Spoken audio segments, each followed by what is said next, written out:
quais os impactos da pandemia do novo coronavírus na educação em Santa Catarina? Para responder a essa pergunta, convidamos o diretor regional do SENAC Santa Catarina, Rudinei Raulino, o diretor regional do SENAI Santa Catarina e também diretor de Educação e Tecnologia da Fiesc, Fabrício Pereira, e o secretário estadual da Educação, Natalino Gione. Eu vou fazer uma separação por modalidade, porque todas as modalidades de ensino que são ofertadas aqui pelo SESI e SENAI tiveram impactos. Iniciando pela educação profissional, eu poderia destacar o grande número de evasões. Evasões mais orientadas para o nível técnico, né? Para você ter uma ideia, estima-se que em 2020 nós fecharemos o ano com uma evasão aproximadamente de 30% nessa modalidade. No primeiro semestre, nós já atingimos uma evasão de 14% em Santa Catarina. Também há um impacto também que liga diretamente ao marco regulatório, que é no caso do jovem aprendiz. Né? Por conta da suspensão de contratos por 60 dias, e houve uma grande adesão das empresas em Santa Catarina, nós estamos tendo problema porque a quase totalidade desses jovens aprendizes foram impactadas. Né? Tiveram seus contratos de trabalho também suspensos. Também uma questão que eu considero determinante é a suspensão das aulas na formação profissional. Isso tem impacto direto na empregabilidade do jovem. Veja, em momentos de crise, isso não se aplica apenas a Santa Catarina, ao Brasil, mas ao mundo, o mundo mais industrializado. Quer dizer, você tem aí, em momentos de crise, você tem uma formação profissional, principalmente de nível técnico, Raimundo, que tem se mostrado um agente capaz de elevar o nível de empregabilidade das pessoas, em especial dos jovens. No Brasil, e também em Santa Catarina, a pesquisa de egressos que o SENAI faz a cada ano, de 18 e de 19, ele representa o seguinte dado: de cada 10 pessoas que fizeram um curso técnico, a formação técnica, 7 obtêm emprego já no primeiro ano após a conclusão do curso. Nós temos em Santa Catarina os nossos cursos técnicos estão acima de 70% de empregabilidade. Certamente isso também é uma realidade no SENAC. Na educação básica, por sua vez, também, Raimundo, nós enfrentamos, desde o dia 19 de março, algumas questões necessárias. Por exemplo, a necessidade de antecipação do recesso escolar. Isso movimentou toda uma estrutura para que a gente pudesse fazer com que houvesse adaptação do trabalho das equipes pedagógicas e docentes para a continuidade das aulas no modelo remoto. Também houve uma aceleração na utilização de tecnologias digitais, né? Sendo que cada modalidade educacional apresenta uma realidade. No caso, por exemplo, do ensino regular, nós somos uma rede privada, que muitas famílias tinham condições para que seus filhos tivessem continuidade das aulas, outras não. Veja, os estudantes de educação de jovens e adultos, né? A maioria são trabalhadores da indústria, Raimundo, quer dizer, possuem condições mais limitadas e nós tivemos que nos adaptar e adaptar as aulas para a realidade deles. Então, utilizamos recursos como o WhatsApp. Né? Então, houve a necessidade da escola de ter uma maior sensibilidade para atender as diferentes situações. Esses impactos, inicialmente, eu vejo muito do ponto de vista emocional. Né? Ele mexe com toda a estrutura da família, ele mexe com toda a estrutura da pessoa e, consequentemente, isso tem reflexo do ponto de vista da educação.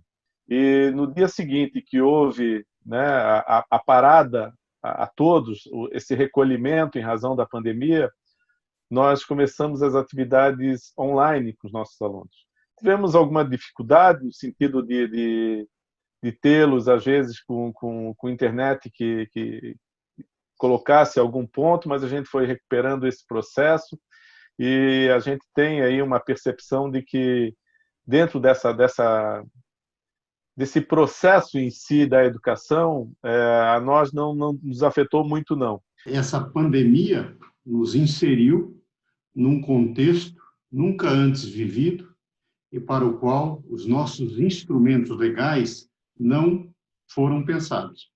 Então, nós tivemos que, muito rapidamente, falando pela educação pública no estado de Santa Catarina, replanejarmos, fazermos um planejamento de forma muito rápida, e Santa Catarina ganhou destaque, nacionalmente falando, por essa agilidade, para que nós pudéssemos pôr em prática esse conjunto de ações não presenciais que nós estamos oferecendo aos nossos estudantes. Um desafio enorme, porque nós temos uma grande responsabilidade de darmos conta do conteúdo letivo do ano de 2020. Com a suspensão das aulas presenciais da educação básica até o dia 2 de agosto, quais as soluções para manter o cumprimento do calendário escolar de 2020?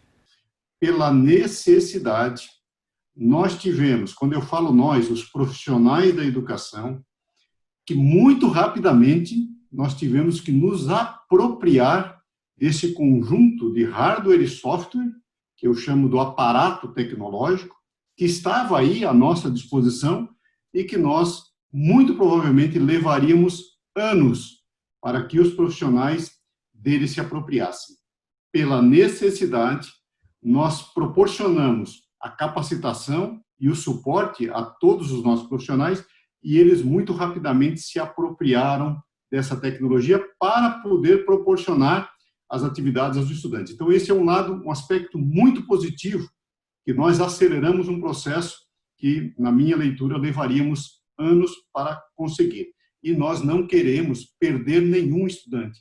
Nós queremos que, na retomada, nós não tenhamos evasão.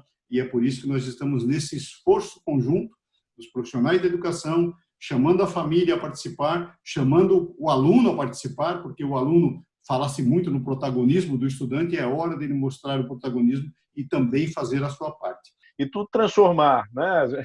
Dentro da educação, né, Natalina? A gente fala muito isso, né? Tu tens a área física do século XIX, professor do século XX e o aluno do século XXI, né? Então, fazer essa junção dentro desse contexto e dar, dentro dessa velocidade que quer, em razão da pandemia, ela tem que ser um exercício muito racional, né? A gente não pode ir pela emoção, ele tem que ser muito racional. Justamente porque tu está lidando com vidas, né? Em primeiro ponto. Em segundo ponto, tu sabes que tu tens um compromisso de dar ao aluno ou aquele que veio buscar a educação aquilo que ele gostaria, que é a excelência de todo o processo do curso dele, né? Mas, ao mesmo tempo, tu tens que cumprir um calendário, né? Então, a gente tem, dentro desse tripé aí, trabalhado, a gente sabe que está indo muito bem, vamos cumprir todas as metas, a princípio, né? A não ser que haja algo diferente nesse caminhar, mas a gente está aí para fechar o ano bem dentro desse contexto. Por quê? Né? A gente, como eu falei, a tecnologia para nós ela não foi problema para ser um impeditivo do retorno, né?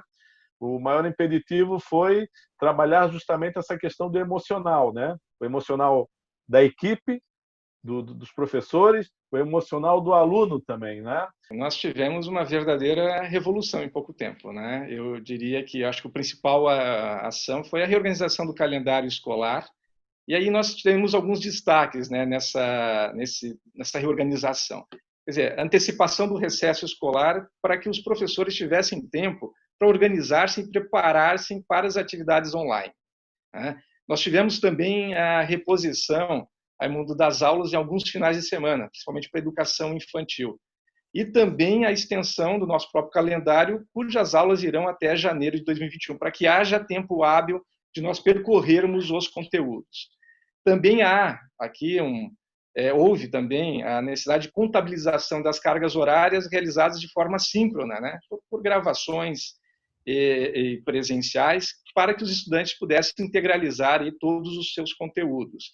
Quer dizer, também estamos a partir de agosto, 3 de agosto, quando retornam aulas presenciais para os alunos da educação infantil, da educação fundamental. Quer dizer, nós estamos fazendo aí todo um trabalho de rodízio de turmas. A gente está delimitando a capacidade máxima por grupos. Por exemplo, creche, até 8 estudantes no máximo. A pré-escola, até 12.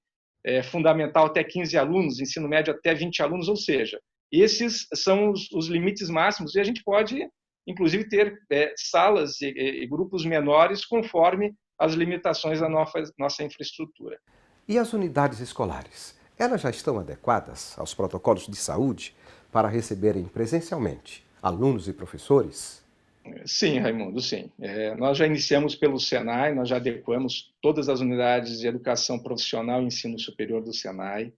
E no caso do SESI, estamos numa etapa de finalização, avançando forte nesse processo também para as escolas de ensino básica do SESI. Nós elaboramos protocolos de segurança para retorno das aulas presenciais, orientações de saúde, de prevenção, para evitar exposição e contaminação. Também é importante destacar, nós desenvolvemos aqui um aplicativo, um app, chamado Corona Dados. A gente já está aplicando dentro do sistema Fiesc, para os nossos mais de 8.500 colaboradores, aplicando já em quase 30 indústrias de Santa Catarina e fora do estado. Nós agora estamos aplicando nas escolas também. Isso ele traz um monitoramento diário das condições de saúde dos alunos, e tanto pais quanto alunos, dependendo, obviamente, da sua idade, eles respondem diariamente algumas perguntas que são trazidas por esse aplicativo, que tem um assistente virtual chamado Cora. Então, a gente fez um link com o espaço do estudante, então, nós temos condições de estarmos nos comunicando e monitorando as condições de saúde desses alunos de uma forma praticamente online. Pela Secretaria de Educação, nós, desde o início da suspensão das aulas, nós já tínhamos um grupo técnico que vinha trabalhando nesse protocolo e aí buscando experiências no Brasil e em outros países, juntando todo esse conhecimento e trabalhando nesse protocolo. Só que nós vimos, num determinado momento, que nós precisaríamos trazer mais entidades para nos ajudar nesse processo. Bom, nós criamos, então, um grupo de trabalho composto de 15 entidades que vem se reunindo e trabalhando nesse protocolo. Evidentemente que cada uma dessas entidades já vinha, da mesma forma que nós, da Secretaria de Educação, trabalhando nesse sentido. E a formação desse grupo de trabalho, ele veio, então, a somar, onde nós juntamos o conhecimento de todas as entidades e estamos, então, trabalhando nesse protocolo em 5 frentes, que eu destaco. Primeiro, está cuidando um subgrupo está cuidando das questões de vigilância sanitária e de saúde.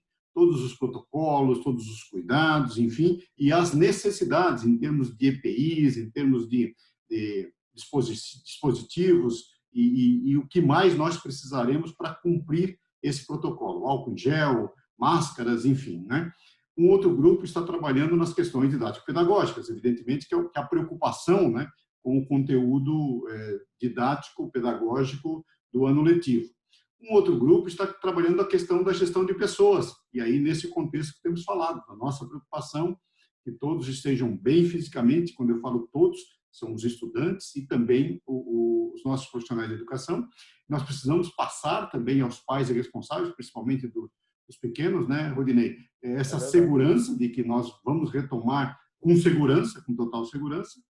Um outro subgrupo está trabalhando a questão da alimentação escolar e um outro subgrupo está trabalhando a questão do transporte escolar. O fato do SENAC estar muito vinculado à FEComércio, nós fomos compelidos por eles no sentido de ajudá-los a construir protocolos para o comércio, para shoppings, para a área de atacado, enfim, uma série de protocolos, e aí se busca ISOs, e se trabalha com todas as normas, no sentido de criar esses protocolos, obviamente, mas os protocolos que são elaborados tanto a nível de governo federal, governo estadual ou municipal, se agrega esse volume todo, e baseado nisso nós trouxemos também para os protocolos internos nossos, dos quais serviram como uma cartilha ao SENAC Nacional, e ele foi elaborado até para os SENACs do Brasil. Com a liberação da retomada das aulas presenciais do nível superior e também das aulas práticas do ensino médio, isso a gente estabeleceu todos esses protocolos. Então, álcool gel, distanciamento de 1,5 m a 2 metros, separa-se ilhas na área da gastronomia, na área da manipulação da beleza, enfim, tudo isso seguindo todos os protocolos dos quais a gente foi se elaborando, e designados aí para fazê-lo, garantindo aquilo que efetivamente, o que se estabelece tanto no Estado quanto nos municípios para que a gente não incorra em nenhum erro, né? Eu fico imaginando, né, no caso do Natalino, 540 mil alunos, eu vejo, nosso, com 35 mil alunos não é fácil, tu gerenciar todo esse contexto, né, e fazer com que isso tenha consciência, porque isso é um resultado também que a sala de aula leva para a família, né? A escola é o campo fértil adequado para que a gente reforce toda essa orientação, essa educação, para que, primeiro, cada cidadão, cada CPF tenha consciência e cumpra a sua responsabilidade nesse momento. E segundo, que cada entidade, portanto, cada CNPJ também cumpra com a sua responsabilidade. Eu falo isso porque vocês têm acompanhado as liberações que nós, no âmbito do governo, temos feito, né? Primeiro, nós autorizamos a realização dos cursos livres e dos estágios obrigatórios para os cursos superiores, né? Depois, nós autorizamos, nesse movimento agora, a prática laboratorial dos cursos técnicos e também no nível superior e a possibilidade da retomada das aulas presenciais no nível superior, também com todo o regramento. Essas autorizações, elas têm sido feitas de forma espaçada, porque a cada liberação nós precisamos de um período de 2 semanas para acompanhar o impacto. Vocês veem que no âmbito das aulas no ensino básico, nós temos falado sempre na possibilidade de. Por que isso é importante? Porque se as condições não forem favoráveis, eu digo as condições de saúde da vigilância sanitária, ninguém vai poder dizer que o Estado prometeu que estaríamos voltando. Não. E nós temos mais um elemento, só para concluir, Raimundo. Nós tivemos um fato novo, que foi o vendaval que nós tivemos na semana passada, que atingiu duramente, só da rede pública estadual. O último número que eu recebi foram 414 escolas, e nós também sabemos que muitas escolas municipais foram atingidas. E nesse contexto, como será a educação pós-pandemia? Desafiadora, Raimundo, mas cheia de grandes oportunidades. Quer dizer, esse cenário extremo de isolamento social, ele trouxe a necessidade de reinventar possibilidades, reforçar o uso de algumas tecnologias que, aliadas à criatividade, podem ser propulsoras para uma educação mais próxima dos próprios estudantes. Embora, veja que dicotomia, embora num processo de isolamento. Mas, assim, o uso adequado de tecnologias pode, de alguma forma, pode aproximar mais professores e alunos. O aluno pode ter um papel mais protagonista nesse processo todo, né? Que é o que a gente prega há tantos anos, né? Os conceitos de sala invertida, os conceitos de o aluno no centro do processo, os professores mais como mentores, orientadores. De fato, a gente está exercitando isso, está exercitando esse novo normal, né? Como as pessoas têm colocado. E aí, falando um pouco de tendências, aí caminhando um pouquinho pela tecnologia, que é a nossa praia aqui, né? Muito da lógica do Senai, muito da lógica que nós apregoamos. Quer dizer, a gente tem aqui algumas tendências. Não poderia falar de inúmeras, mas talvez destacar algumas delas. É o caso das EdTechs, né? Que são tecnologias desenvolvidas e estão sendo cada vez mais utilizadas para potencializar o processo de aprendizagem. Quer dizer, elas são incorporadas através de diversas tecnologias ou estratégias. Quer dizer, produtos, aplicativos que usam inteligência artificial, que usam data analytics, enfim, tecnologia 5D, para a gente poder simular ambientes de realidade aumentada, de realidade virtual. Outra questão importante, os soft skills, ou as competências socioemocionais. Num momento como esse de pandemia, em que as pessoas, até muitas, perdem um pouco as perspectivas, a inteligência emocional, a resiliência, a disciplina, a capacidade de superação, tudo isso faz muita diferença, Raimundo. E isso a gente tem adotado desde a tenridade. Quer dizer, em todo o nosso percurso escolar, lá do infantil até o superior, nós estamos trabalhando fortemente com o desenvolvimento das soft skills, para que haja o desenvolvimento dessas habilidades das equipes. Eu acho que o primeiro passo que nós vamos ter que ter é estar com a cabeça aberta, né? Como diz o pessoal da área de TI, mudar o mindset, né? Mudar o modelo mental. A gente ter muito presente de que a tecnologia está aí, ela não vai deixar de existir mais na educação.